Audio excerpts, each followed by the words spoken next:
Leading anti-racism scholar, that's Ibram X. Kendi, is calling for justice after a grand jury cleared police officers of any charges for the killing of Breonna Taylor. Former Detective Brett Hankinson was indicted on 3 counts of wanton endangerment for shooting into an occupied home next door. Taylor, an emergency medical worker, was shot and killed by police, as you know, during a botched drug raid in March after her boyfriend shot at them, thinking it was a robbery. Kendi tweeted in part yesterday that to be black in America is to walk in the valley of the shadow of pain and death. And right now, our love of Breonna Taylor is filling us with rage. Kendi is a CBS News contributor and professor at Boston University and the author of New York Times bestseller, How to Be an Anti-Racist, and he joins us this morning. Ibram, I'm so glad you're here this morning because I got to tell you, this is extremely hard to process. You know, number one, to hear that there were charges, all right, but it was because of shots fired into the apartment next door where no one was killed. Breonna Taylor, in her own home, unarmed, was shot 6 times, and no one is going to be held accountable. How are we to process this? I think many people, particularly many black people, are processing and it. Black women in particular, Ibram. Black women in particular, it just seems like yet another slap. But go ahead.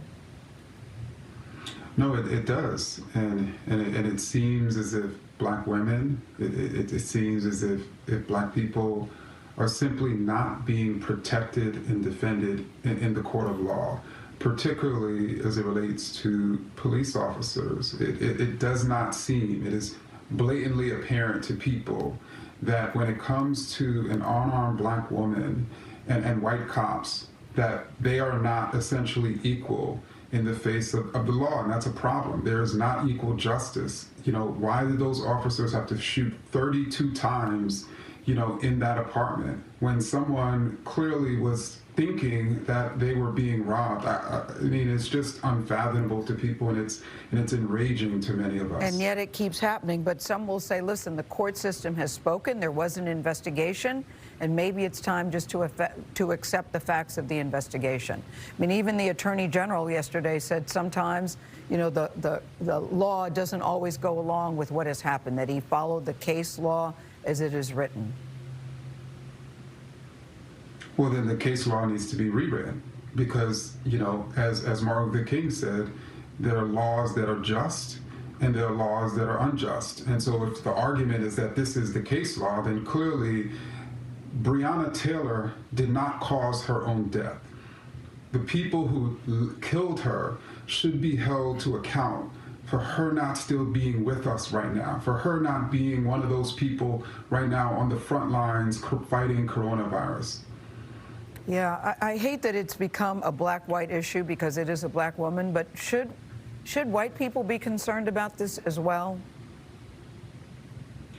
I think it's white people can certainly look at the fact that black people are disproportionately being killed by police, but they could also see that white people are being killed at higher levels in the United States by the police than people in other countries. And even for white people, it's very difficult to charge, let alone convict, an officer who ended up killing an American citizen. And so to me, this is a part of a larger problem that I think all Americans should recognize. Yeah, I can't help but think what the outcome would be if it had been 3 black officers who had shot a 26-year-old white EMT who was serving on the front lines. I can't help but think how different maybe this case would have been. Yeah, Tony, and his life is on the cusp of changing. Yeah. Ibram, it's Tony Dokoupil. Thank you for joining us this morning. I want to ask you to address directly an entrenched idea out there, particularly in white America. It's something I hear from viewers. In fact, just this morning I heard from viewers. You mentioned